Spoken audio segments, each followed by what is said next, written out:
Hello guys, नमस्कार। आप कैसे हैं? आई होप आप लोग बढ़िया और मजे में एंजॉय कर रहे होंगे, क्योंकि आज आपके समक्ष मैं डॉक्टर सुभाष कुमार जो कि रीजनिंग का क्लास लेकर आया हूं। यानी आज हम लोग तीसरे क्लास में हैं। पहला क्लास हम लोग जो पढ़े थे वो कंसेप्ट का क्लास पढ़े थे। पहला क्लास कंसेप्ट था। दूसरा जो क्लास था वो आपका सवालों का क्लास था। ठीक है, यानी हम उसमें कोडिंग से रिलेटेड सवाल बताए थे। क्या बताए थे? कोडिंग से रिलेटेड। तो चलिए हम लोग दूसरे क्लास यानी जो बेसिक क्लास को छोड़ दे तो आज दूसरा क्लास है। ठीक है, दूसरे क्लास की बात कर ले कि हम कैसे इसको सॉल्व करेंगे। कोई अगर सवाल इस प्रकार से आ जाए, यदि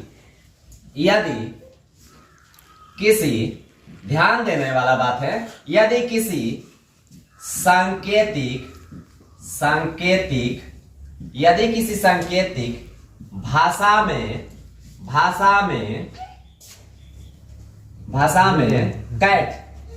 कैट को क्या लिखा जाता है? ऐसे कैट को मानकर चलिए, कैट ना लिख के आप क्या कर सकते हैं, डायरेक्ट यहां पर लिख सकते हैं क्या, 24। यदि किसी सांकेतिक भाषा में कैट को 24 लिखा जाता है। ठीक है, यह देखने वाला बात है, बहुत मजेदार है। यानी कैट बराबर 24 लिखा जाता है तो राइट का कोड बताना है। राइट बराबर व्हाट, है ना? लिख सकते हैं राइट का कोड क्या होगा। एकदम आसान सा सवाल है, आप आसानी से इसको सॉल्व करेंगे। जो कि आप देख रहे होंगे कि कैट यानी इसमें 3 अक्षर, यहां 24 लिखा है।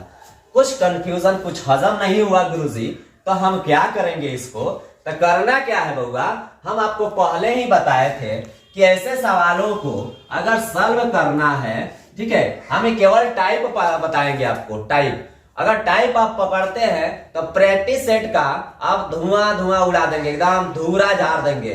ठीक है, इसलिए आप यहां थोड़ा सा देखें, नजरे थोड़ा सा इधर घुमाइए, ठीक है, कि क्या लिखा जा रहा है। तो देखिए यहां पर कैट को 24 लिखा गया है, तो ये तो पहले से ही दिया गया था, हमने कहा कुछ लिख दिया। लिखा है यहां पर सी को 3 लिखा जाता है। क्या लिखा जाता है? सी को 3। ए को क्या लिखा जाता है? 1। और टी को 20 लिखा जाता है। बाबू अब सबको तनी जोड़ के देखिए, यानी जोड़वा लो तो पता चली कि 3 1 क्या है, 3 1 4 20 24 आ गई बा। क्या आ गई बा? 24।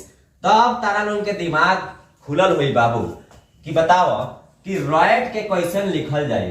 राइट का मतलब कहने का अर्थ है कि आर 18 गो हो, 18 पर है, ए 1 पर, टी 20 पर, कुल मिला के 18 का 19 20 39। आंसर हुई 39। बताओ बाबू समझ में आई कि ना?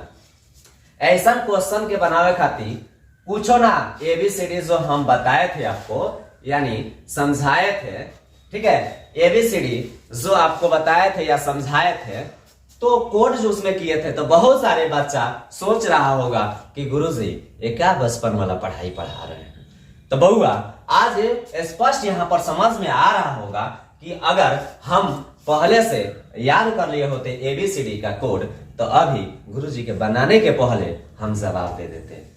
अपने आप को सोचिएगा, अपने अंदर ये बातें आपको बताएगी, आपके दिल बताएगा कि नहीं हम गलती किए। देखिए, ईमानदारी सबसे बड़ी नीति होती है। Honesty is the best policy, यानी ईमानदारी सबसे अच्छी नीति है। ईमानदारी से आप पढ़ेंगे तो हर जगह आप सक्सेस होंगे, इसमें कोई झूठ नहीं है। बेईमानी से पढ़ेंगे तो कुछ दिनों के लिए, कुछ लोगों के लिए आप अच्छे बनेंगे, लेकिन अपने लाइफ के लिए सबसे बुरे बनेंगे, जो कि बाद में आपको समझ में आएगा। कब? जब बूढ़े हो जाइएगा तब। सर को अगर मिटाएं, यानी अगला क्वेश्चन की बात करें तो अगला क्वेश्चन जो होगा बड़ी शानदार और बेहतरीन क्वेश्चन होगा।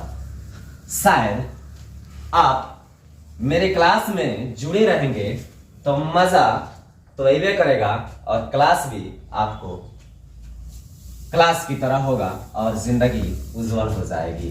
दूसरा क्वेश्चन की बात करें, दूसरा क्वेश्चन, यदि अब एकदम तैयार रहिएगा बनाने के लिए। यदि राम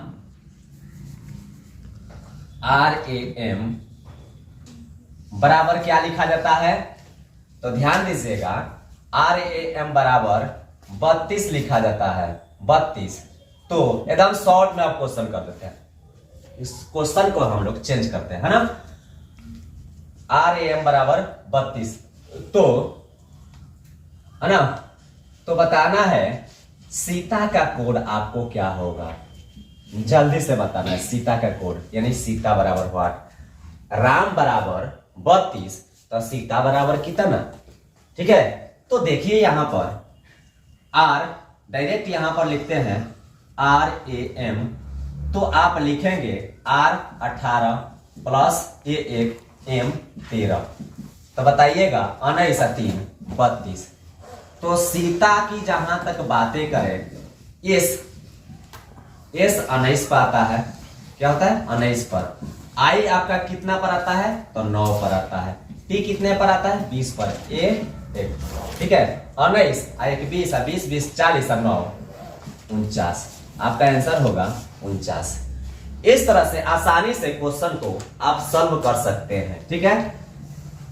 अगर नेक्स्ट क्वेश्चन की बात करें तो नेक्स्ट क्वेश्चन होगा, यदि सुधा, ध्यान दीजिए, सुधा का कोड है, सुधा का कोड है, सुधा का कोड है, या सुधा का पहले देखिए क्वेश्चन को चेंज कर दीजिए, ठीक है। सुधा का कोड क्या होगा, जबकि क्वेश्चन को चेंज कीजिए, ठीक है। एक ही लेवल पर नहीं, क्वेश्चन कैसे भी किया जा सकता है। सुधा का कोड क्या होगा, जबकि सीता का कोड क्या है, सीता का कोड 49 है। यानी सुधा के कोड क्या होगा, जबकि सीता के कोड 49 है। क्वेश्चन इस तरह से भी किया जा सकता है, ठीक है। आप इस क्वेश्चन का जवाब कमेंट बॉक्स में देंगे, ठीक है। यदि नेक्स्ट क्वेश्चन की बात करें, यदि राधा का कोड क्या होगा, जबकि राम का कोड 32 है, ठीक है। इस तरह से दो क्वेश्चन आपके लिए, और इस क्वेश्चन का जवाब फटाफट आप बताएंगे कमेंट बॉक्स में कि इसका आंसर क्या आया। क्वेश्चन को केवल कुछ नहीं किया गया, ये जो शुरू में था उसको लास्ट में किया, लास्ट में था उसको शुरू में किया है, ठीक है। नॉर्मली क्वेश्चन है, आप इसको क्या कीजिएगा, अंक को बैठाइएगा, डिजिट को और जोड़ दीजिएगा। इस तरह से बहुत सारे टाइप्स जो है कोडिंग और डिकोडिंग का मैं आपको line by line per day करा दूंगा। उसके बाद प्रैक्टिस सेट लगातार आपके सारे कोड से देंगे और आप मजे से बनाएंगे और एक भी क्वेश्चन शायद आपसे छूटेगा नहीं। मिलते हैं एक नए सेशन के साथ, तब तक के लिए जय हिंद।